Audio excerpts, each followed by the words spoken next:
कानून के मुताबिक नवाज शरीफ की गिरफ्तारी बनती है तो उनको गिरफ्तार किया जाए। निगरान वजीर दाखिला सरफराज बुगटी। एक निजी चैनल को इंटरव्यू के दौरान निगरान वजीर दाखिला सरफराज बुगटी का कहना था कि रियासत ने आलमी फोरम्स पर जो मुआहदे किए हैं उन पर अमल करें। साइफर के हवाले से FIA तहकीकात कर रही है। इसी हफ्ते में FIA के पास जाएंगे और तफसीली ब्रीफिंग लेंगे। उनका मजीद कहना था कि कानून के मुताबिक नवाज शरीफ की गिरफ्तारी बनती है तो उनको गिरफ्तार किया जाए।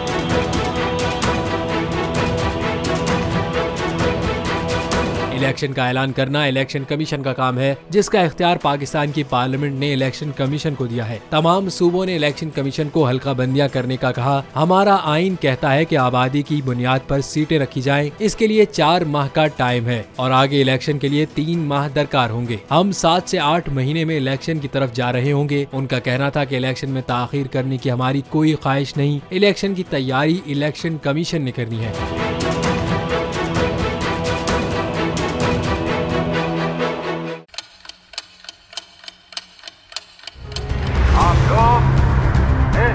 पाकिस्तान में आजाद है।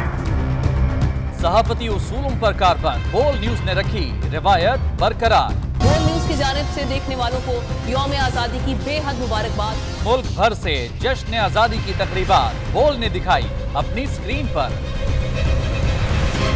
पाकिस्तान के 76वें यौम आजादी का जश्न बोल ने सुनाई पाकिस्तान जिंदाबाद के नारों की गूंज।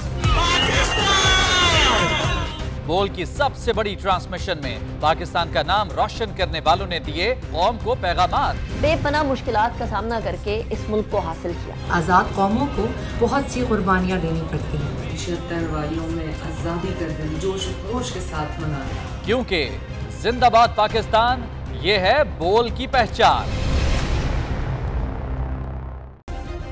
सब्सक्राइब करें और बेल दबाएं ताकि कोई खबर रह न जाए।